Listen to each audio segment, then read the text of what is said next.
به وبعلومه وأمدنا بأسراره وأعد علينا ببركاته آمين آمين آمين يا رب العالمين. Hadirin berjamaah salat maghrib Masjid Jakarta yang mudah-mudahan senantiasa dirahmati dan diridhai dicintai Allah Subhanahu wa taala. Alhamdulillah puji syukur kehadirat Allah malam ini, malam Sabtu kembali dalam kajian kitab Mukhtarul Ahadits, hadis-hadis pilihan, yang mana pada malam ini kita akan bahas tentang iman. Bismillahirrahmanirrahim. Al-iman sering kita menyebutkan kata iman. Apa sih sebenarnya iman itu apa sih? Al-iman yang disebut iman itu apa? Iman an tu'mina billahi wa malaikatihi wa kutubihi wa rusulihi wal yawmil akhir wa tu'mina bil qadar khairihi wa syarrihi. Hadisnya sahih, rawahu Muslim, riwayat dari Umar. Jadi iman itu adalah apa? Meyakini atau mengimani, ya. Antum minabillah, yaitu meyakini, beriktikad billahi, akan adanya Allah. Satu, ya, yang dimakan iman itu kita harus beriman kepada Allah. Nah, mungkin pertanyaannya, yang diimani dari Allah itu apanya? Ya, mungkin ini kita jarang, ya. Pokoknya yang penting aku beriman. Umumnya kan begitu. Pokoknya saya iman kepada Allah. Terus yang diimani dari Allah itu apanya? Pernah nggak kita jawab, sebenarnya apa sih yang perlu kita imani dari Allah itu apanya? Nah, jadi ada beberapa poin yang wajib kita imani dari Allah itu adalah bahwa satu, Allah itu adalah wujud ahad, wujud satu-satunya, gitu. Wujud satu-satunya yang tidak ada Tuhan selain Dia. Tapi wujudnya Allah, ya, tidak sama dengan wujud kita makhluknya. Jangan pernah kita ada bayangan kalau Allah itu bertangan, tangannya lebih karena maha kuasa, tangannya lebih banyak dari kita. Atau dibayangkan dengan apapun, ya, dibayangkan dengan apa bentuk-bentuk kemakhlukan, maka itu dari segi wujudnya, adanya adalah bukan Tuhan. Jadi apa yang kita bayangkan dalam pikiran kita, hati kita, itu bukanlah Tuhan. Karena Tuhan itu nggak bisa dibayangkan dengan apapun. Jadi intinya bahwa Tuhan itu ada. Cuman adanya tidak seperti kita. Kalau kita adanya apa? Diciptakan. Kita ini makhluk yang diciptakan, yang asalnya tiada, kemudian diciptakan, karena diciptakan menjadi ada. Jadi kalau kita itu adalah makhluk yang tiada, asalnya tiada, ya, tidak ada sama sekali, cuman diadakan oleh Allah, diadakan oleh Allah sehingga berwujud, ya, bentuknya seperti kita, bahkan kita dibentuk, diciptakan dalam bagus-bagusnya bentuk, disebut fi ahsani taqwim, dalam sebaik-baiknya bentukan Allah, cetakan Allah. Kenapa disebut apa?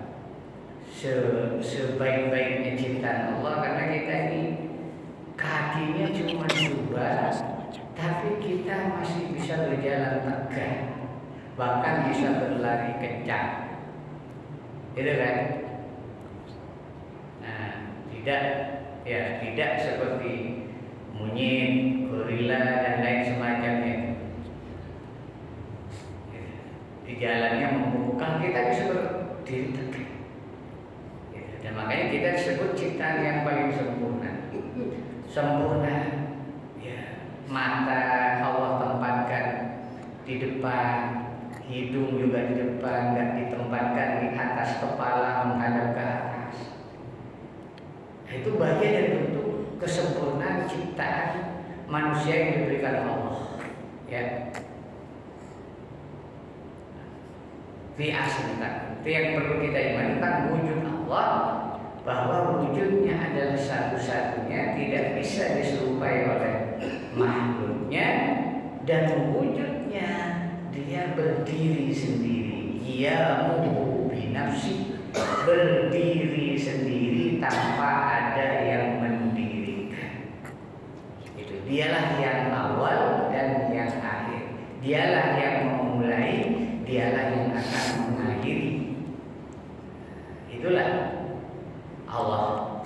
Bahkan nanti dijelaskan nih tentang al-iman itu billah, antum billah, dijelaskan dalam surat Al-Ikhlas. Qul huwallahu ahad. Katakanlah Muhammad, ya, huwa, adapun dia Rabbu Allahu ahad.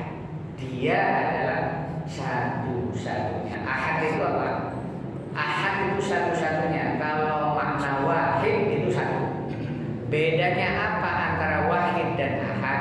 Kalau wahid adalah jumlah bilangan yang bisa dihasilkan dari satu penambahan atau pengurangan atau pengkalian. Itu namanya jumlah atau angka satu. Tapi kalau ahad ini tidak bisa dikalikan, tidak bisa ditambahkan, tidak bisa dikurangi, nggak bisa dibagi, tapi itulah satu-satunya. Gitu ya. Ini mungkin agak rumit, tapi ya itu dalam memaknai keimanan kita kepada Allah satu, wujudnya laisa kamitslihi syai'un. Tak ada yang menyerupai di muka bumi sesuatu apapun. Terus nanti apa? Setelah beriman kepada apa? Adanya zatnya Allah, bahwa Allah itu adalah wajibul wujud, yang wajib adanya. Kalau kita, keberadaan kita itu namanya mungkinul wujud, yang mungkin adanya. Karena keberadaan kita ini mungkin nanti ya bisa ditiadakan atau musnah, dari tiada kembali ke tiada lagi. Nah, nanti berkembang kalau sudah kita mengenal wujudnya, meyakini akan wujudnya Allah yang tidak bisa diserupakan makhluk, baru kita nanti beriman kepada, mengimani tentang asma-asmanya. Asma-asmanya itu yang dikelarkan dalam Al-Quran, Walillahil asmaul husna, nama-nama yang baik. Nah, kita harus meyakini bahwa Allah punya nama-nama yang baik. Yang ketiga juga Allah mempunyai sifat, ya, sifat-sifat Allah, ya, yaitu sifat yang 20. Ya, seperti apa? Qadir, Rahman, Rahim, Sami, Qadir, Maha mendengar, Maha berkuasa, Maha berkehendak, dan lain semacamnya. Oke. Nah, itu iman tingkat pertama itu meyakini adanya Allah. Jadi kalau orang itu cuma nanti beriman kepada malaikatnya saja, nggak beriman kepada Allah, maka akan dasar imannya. Terus kedua, wa malaikatihi, dan kemudian kita harus mengimani juga ada malaikat-malaikat. Malaikat-malaikat apa? Utusan-utusan Allah. Jadi nanti ada malaikat-malaikat penjaga langit, ada malaikat-malaikat penjaga arsy, ada malaikat-malaikat yang khusus bertas tasbih, rukuk, sujud. Ada malakutul ardi, ada malaikat-malaikat bumi yang menjaga, yang melindungi orang-orang yang ada di bumi. Apabila orang itu terkena bahaya, namun karena belum takdirnya, maka malaikat-malaikat malakul ardi itu yang menyelamatkan. Tabrak mobil, tapi nggak mati, seharusnya mati. Nah, itu karena ditolong oleh malakut atau malaikat hafadhah, malaikat penjaga-penjaga yang ada di sama dunia, langit dunia. Oke, itu malaikat, dan malaikat itu jumlahnya banyak. Cuman yang wajib diketahui itu 10. Sebenarnya jumlahnya berapa? 313. Kalau malaikatnya itu orang mukmin banyak yang menjaga itu kan.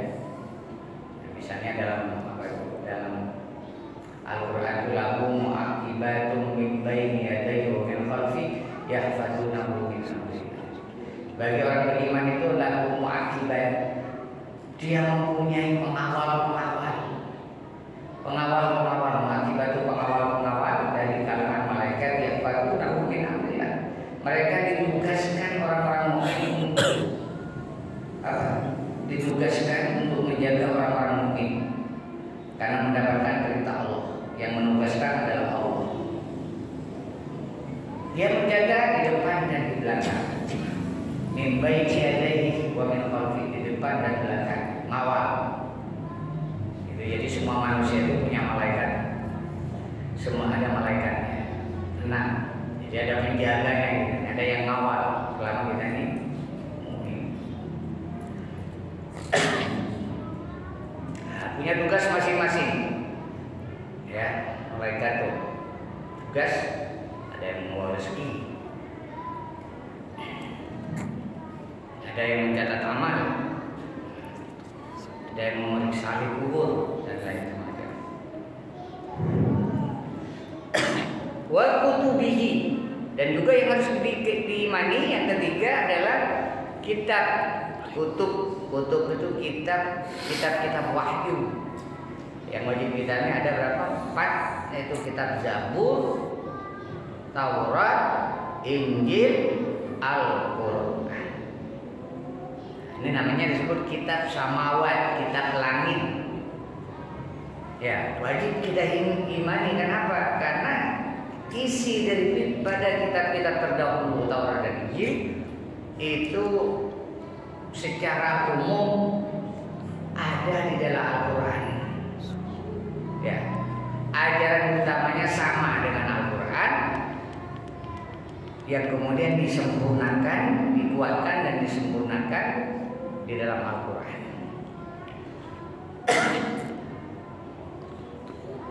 Wa rusulihi. Nah, rusul ini tadi rusul, utusan-utusan Allah. Rasul nabi-nabinya dan rasul-rasul. Kalau rasul berapa? 25 yang kita ketahui, tapi kalau nabi banyak, ribuan.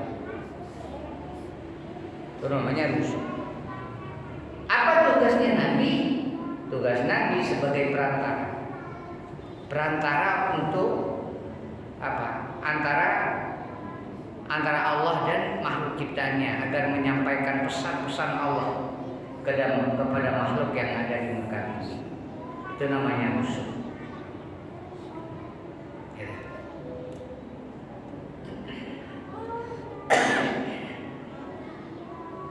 Terus wal yaumil akhir. Kata yaumil akhir ini adalah hari terakhir, yaitu hari kiamat. Disebut juga yaumul jaza, hari pembalasan. Nah, ini yang menyebabkan kekufuran bangsa Quraisy sehingga menjadi musyrik dan kafir, bahkan munafik, ya, karena mereka nggak percaya akan adanya hari akhir. Mereka nggak percaya sama sekali. Bahkan pertanyaannya dalam Al-Qur'an, mana mungkin tulang-tulang yang sudah hancur menjadi debu bisa utuh kembali, bisa hidup kembali? Itu tantangan mereka kepada Nabi Muhammad. Jadi nggak percaya. Udah nggak usah nunggu hari kiamat aja. Kalau kalian benar, kamu itu benar seorang rasul, udah minta sama Tuhan suruh percepat siksanya. Sampai begitu penghinaan orang kafir dan musyrik di zaman Nabi Muhammad. Terus wa tu'minu bil qadari khairihi wa syarrihi. Jadi orang zaman dahulu dari sebelum Nabi Muhammad juga memang banyak yang percaya akan adanya hari kiamat. Bahkan sampai sekarang itu mereka nggak percaya bahwa akan ada kiamat, nggak percaya. Sehingga banyak ilmuwan yang menolak bahwa alam semesta itu akan berakhir, akan musnah. Gitu. Itu kesimpulan para ilmuwan. Nah, maka kalau begitu, kalau mereka hanya percaya kepada Allah, malaikatnya dan Rasulnya, tapi tidak percaya kepada hari kiamat, maka mereka hukumnya kufur, kafir. Nah, itu seperti apa? Ya seperti umat-umat terdahulu. Nggak tahu sekarang apa ada yang percaya tidak percaya kepada hari kiamat. Wa nu'minu bil qadari khairihi wa syarrihi, dan juga harus meyakini bahwa Allah itu punya ketetapan baik dan buruk. Jadi hakikat dari qada bahwa segala apapun yang terjadi di alam semesta ini, baik itu satu kejadian yang baik atau peristiwa yang buruk, itu hakikatnya adalah datangnya dari Allah Subhanahu wa taala. Namun jangan sampai kalau kita berbuat baik atau berbuat buruk, kalau kita misalnya berbuat buruk, berbuat maksiat, berbuat dosa, melakukan korupsi atau dan lain semacamnya, lalu disandarkan keburukan itu kepada Allah, itu salah. Kenapa? Karena Allah memberikan pilihan dengan akal melalui ajaran agama supaya pilih, ini loh jalan yang baik, ini jalan yang buruk. Sehingga kalau ada manusia berbuat buruk, berbuat salah, berbuat maksiat, nggak boleh disandarkan kepada Allah. Tapi kesalahan itu adalah bersumber dari dirinya. Kalau masalah anugerah kebaikan, ya harus didatang. Itu datangnya dari Allah. Karena manusia tidak akan bisa melakukan apapun kalau dia tidak mendapatkan hidayah dari Allah. Gak bisa kita mau sholat aja gak bisa, mau ngaji aja gak bisa, mau ke masjid aja gak bisa kalau hidayah itu tidak datang dari Allah Subhanahu wa taala. Maka disebut segala kebaikan yang muncul dari dirimu itu adalah merupakan nikmat yang diberikan Allah kepada kita. Ya. Jadi kalau kita ini meyakini tentang qada, nggak boleh hanya separuh. Misalnya saya beriman terhadap ketentuan yang baik saja, masa buruk ini datangnya dari Allah sih? Gitu. Kan ada yang bertanya begitu. Gitu. Masa keburukan itu datangnya dari Allah? Misalnya yang mendatangkan musibah itu masa Allah? Lah iya, kan Allah ya ingin memberikan hikmah kepada orang-orang yang terkena bencana, atau bahkan dia orang yang maksiat sekali. Gitu.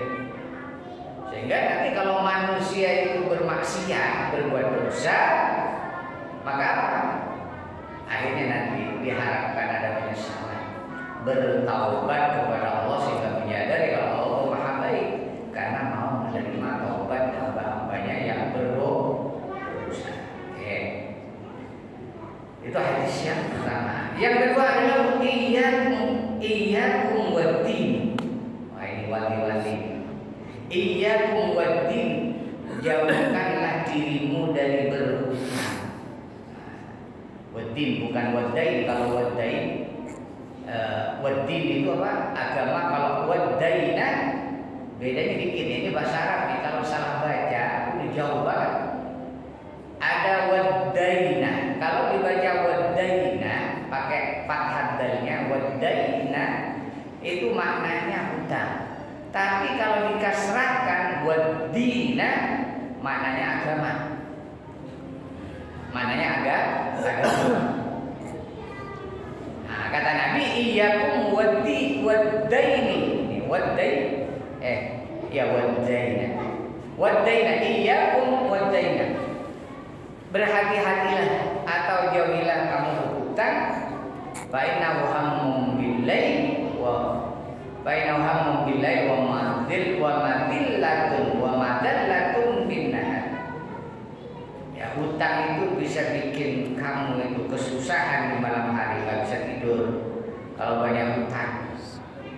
Wa madallatun, dan juga merupakan kehinaan di siang hari. Ya, kehinaan di siang hari itu maksudnya apa ya? Kalau ada orang yang nagih hutang kan malu, gitu. Atau dikejar-kejar hutang, ketemu orang yang ngutangi. Tapi sekarang udah susah ya, kalau zaman modern nggak berhutang itu susah. Udah semua serba hutang. Semua serba hutang. Ada. Tapi sebenarnya nggak dilarang berhutang, karena secara fikih hutang itu dibenarkan. Yang memberikan hutangan bahkan hukumnya bisa menjadi sunnah, karena dianggap menolong orang yang kesulitan, minta hutangan kemudian diberikan, itu hukumnya sunnah, dapat pahala. Tapi orang yang memplang hutang, nggak mau bayar, itu hukumnya dosa. Bahkan bisa menjadi apa? Menjadi penghalang manusia itu bebas di hari hisab. Gara-gara hutang nggak terbayar. Cuma nanti persoalannya, aduh Ustaz, saya dulu tuh masih muda, pernah punya hutang ke kawan di masa kuliah, cuman saya udah nggak tahu orangnya di mana, kehilangan kontak, mau bayar ke siapa ya? Itu gimana gitu? Udah nggak tahu nomor kontaknya, alamatnya di mana, tinggal di mana. Berarti sempat utang. Nah, Imam Ghazali itu punya teori, ya kalau memang udah seperti itu, udah ketahuan orangnya, alamatnya di mana, kontaknya gak ada, maka apa? Sedekahkan apa? Atas nama orang yang dihutang kita. Kalau besar sana. Iya. Atas namanya. Itu solusi.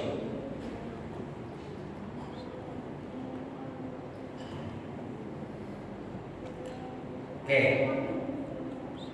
Bismillahirrahmanirrahim. Ayyuhan nas, wahai manusia, irba'u ala anfusikum, wahai orang-orang. An-nas itu merujuk kepada manusia, baik yang kafir, mukmin, musyrik, semuanya masuk an-nas. Nah, an-nas. Jadi ini berarti adab ini, bukan hanya orang mukmin. Khitabnya kepada semua manusia, siapapun itu. Apa itu pesannya Nabi? Irba'u ala anfusikum. Apa itu irba'u? Pelankan suaramu. Pelankan suaramu. Ini bisa termasuk di dalam berdoa. Termasuk dalam berdoa. Pelankan suaramu. Innakum la tad'una asam. Sesungguhnya kamu tidak sedang berdoa asoma kepada zat yang buta. Wala waiban, sungguhnya engkau juga tidak sedang memanggil Tuhan yang tuli. Dan waib atau enggak ada. Kenapa harus teriak-teriak? Wong Tuhan itu Maha mendengar. Wong Tuhan itu tidak tuli. Wong Tuhan itu enggak goib, enggak jauh, tapi apa? Bahkan dekat. Dikatakan dalam Al-Quran Allah itu sangat dekat. Saking dekatnya itu lebih dekat dari ukuran leher nadi, ukuran nadi leher. Saking dekatnya tidak terlihat, karena kita nggak bisa melihat ukuran leher. Saking dekatnya. Jadi Allah nggak nampak itu karena saking dekatnya. Saking dekatnya. Seperti kita nggak bisa melihat ukuran leher nadi kita. Nah, baru kita tahu kenapa? Karena ya dengan bercermin. Innakum tad'una sami'an qariban, semuanya engkau itu berdoa terhadap Zat yang Maha mendengar dan Maha dekat.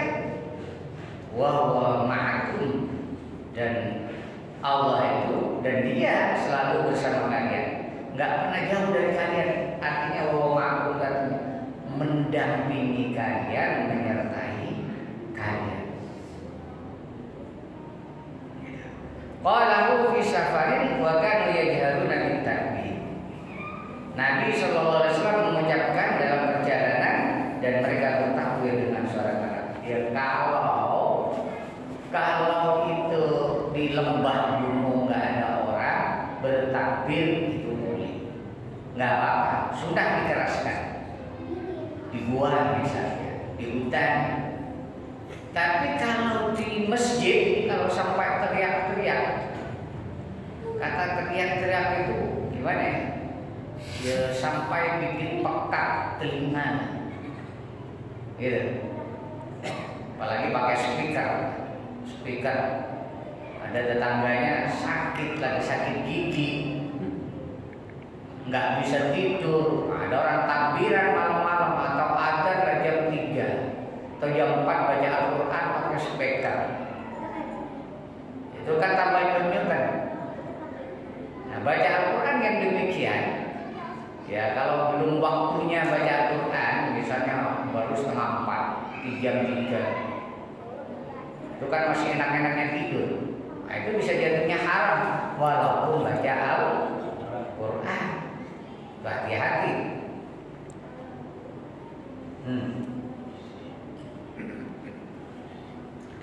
Ya bahkan dikir pun kalau ada orang lagi sholat itu disunahkan memelankan, nggak boleh terlalu keras karena itu mengganggu kekhusyukan. Itu sunnahnya begitu.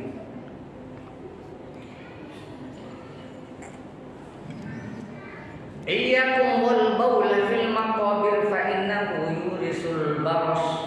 Wah, ini ada ini masalah adab. Ini ada berdoa jangan terlalu keras. Atau dalam bacaan sholat juga nggak perlu terlalu keras sehingga mengganggu bacaan orang lain. Ini kadang ini ada orang bermakmum bacanya keras banget sampai kedengeran ke temannya samping kanan kirinya. Itu mengganggu. Sebenarnya kan bacaan itu hanya cukup didengar oleh dirinya, nggak usah didengar orang lain. Ya kecuali imam, kalau imam harus dikeraskan. Kalau imam sunnah mengeraskan. Ya mengganggu itu bacanya kadang. Nah, kalau keras-keras banget. Apa masih belajar baca atau gimana? Iyyakum wal baul, iyyakum wal baula, berhati-hatilah, atau iyyakum wal baula, hindari kamu kencing fil maqabir, di kuburan. Memang ada orang kencing di kuburan? Hah?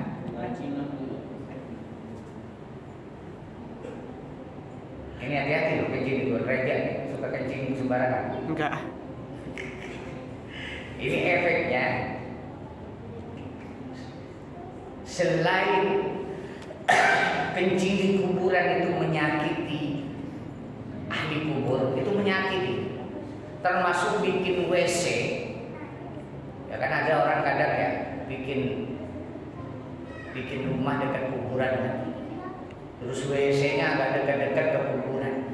itu bisa menyakiti ahli kubur, bikin baul. Itu satu. Dan itu bisa ya termasuk apa? Termasuk bagian dari dosa itu.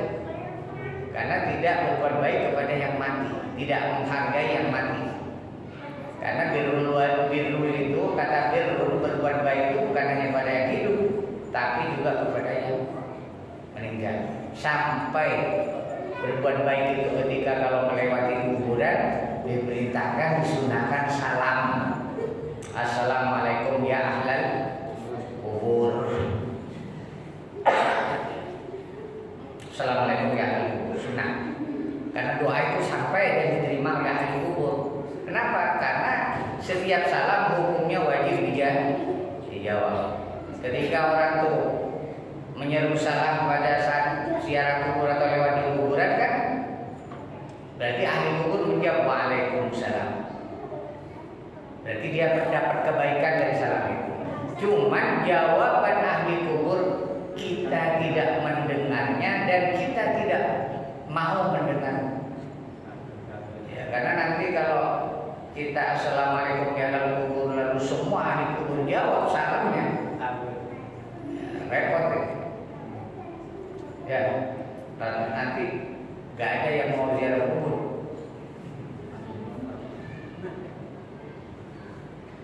Tapi dia jawab, cuman gak kedengeran. Fa'innahu yurisul baros. Nah, orang yang kencing di kuburan itu yurisul baros, bisa menyebabkan penyakit belang. Penyakit belang juga ya. Belang-belang. Kulitnya belang-belang. Putih-putih gitu. Hati-hati. Bahkan kalau dalam hadis lain itu ya ada kaitannya dengan kencing. Kalau kencing itu cebok sampai bersih. Kalau nggak ada air ya pakai batu. Nanti kalau udah ketemu air baru bersihkan pakai air. Ya, kenapa? Karena orang yang kencing buang air itu kencing nih, khususnya kencing nggak bersih, nggak dicuci, itu bisa menyebabkan disiksa di alam kubur.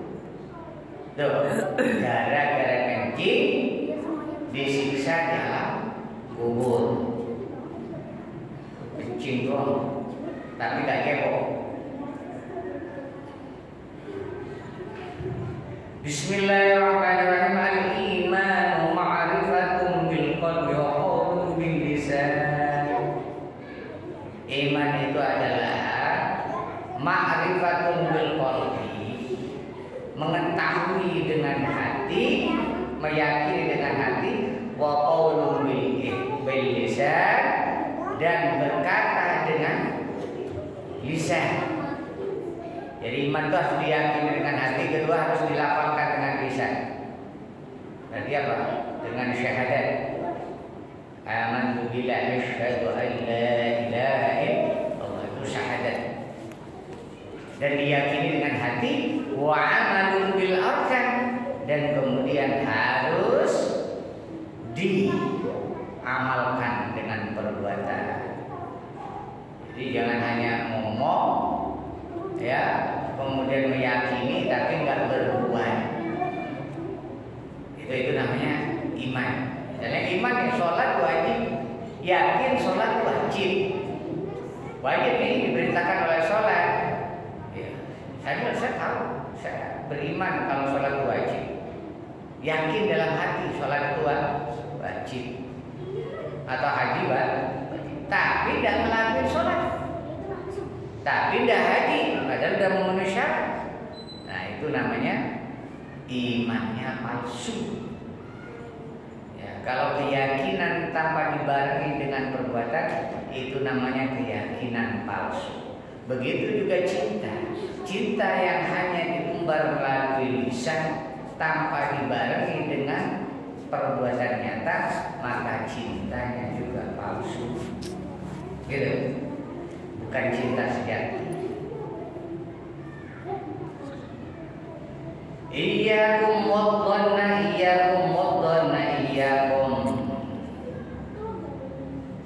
Iyakum wadonna, hindari, jauhkan dirimu dari prasangka don.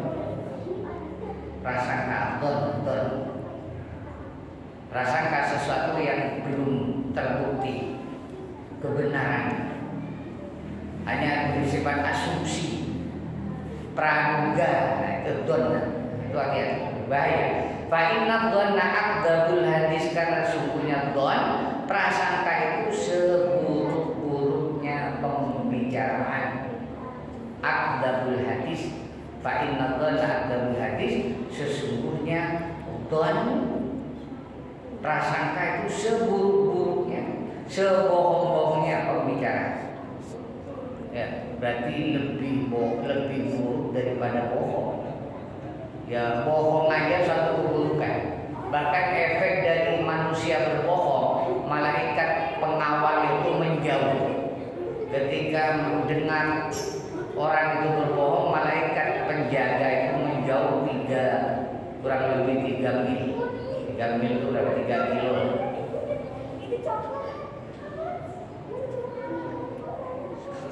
Ramadan apalagi lebih buruk. Wala tajassasu wala tahassasu. Jangan engkau memata-matai, nyelidik. Tajassasu itu nyelidiki kelemahan orang lain, kesalahan orang lain, ngintai orang lain, nyari kesalahannya, itu namanya tajassasu. Wala tahassasu, dan juga jangan suka menyelidiki. Ya, mengintai, saling menyelidiki, pokoknya mencari celah-celah lah untuk membongkar aibnya. Nah, itu termasuk apa? Dosa. Terus wala tanafasu, jangan engkau apa?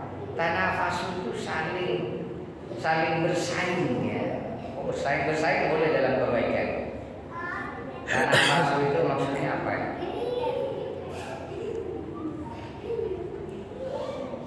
Boleh kalau bersaing dalam kebaikan sih boleh.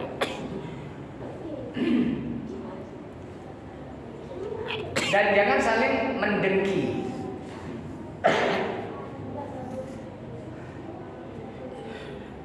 Nafas itu barangkali bisa diartikan nafas apa ya? Kalau berlomba-lomba dalam kebaikan dianjurkan, tapi itu namanya musabaqah. Musabaqah itu berlomba-lomba, fastabiqul khairat.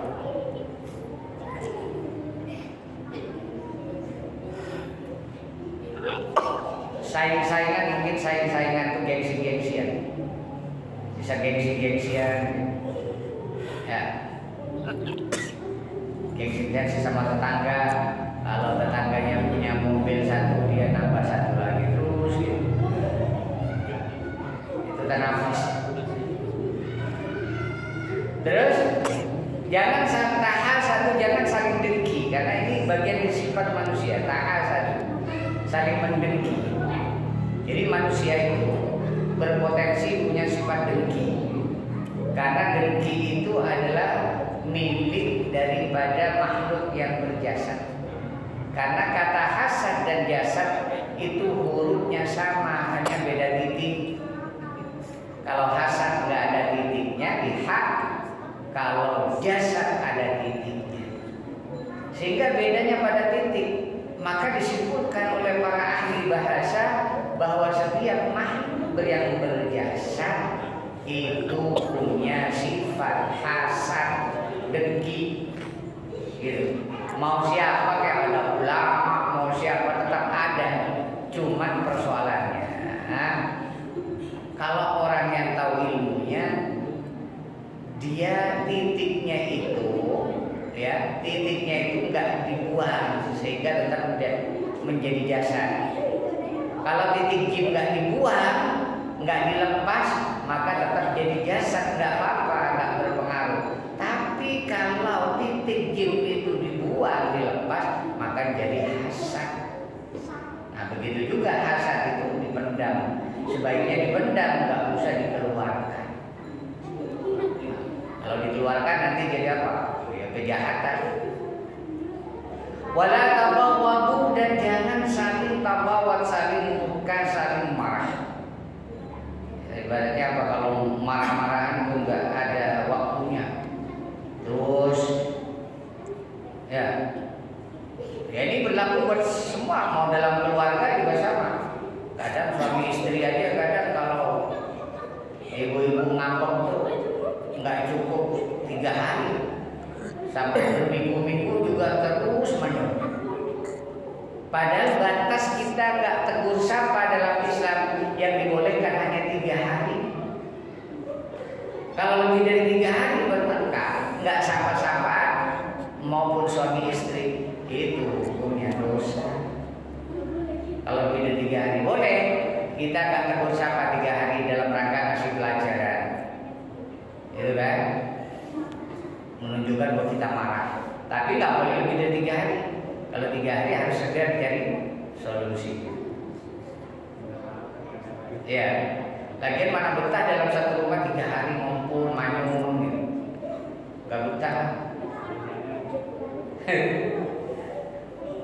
Wala tabawwadu, jangan saling mengumbar marah. Artinya marah itu nggak boleh dihadapi dengan marah. Ya tambah jadi. Wala tadabaru, dan juga jangan saling menjauhi. Ya, udah marah saling menjauh malah. Wah udah. Ya udah. Kamu udah cuek, aku juga cuek. Waduh. Tambah jadi. Itu namanya semakin menjauh. Ya, menjauhi. Terus wa kunu ibadallah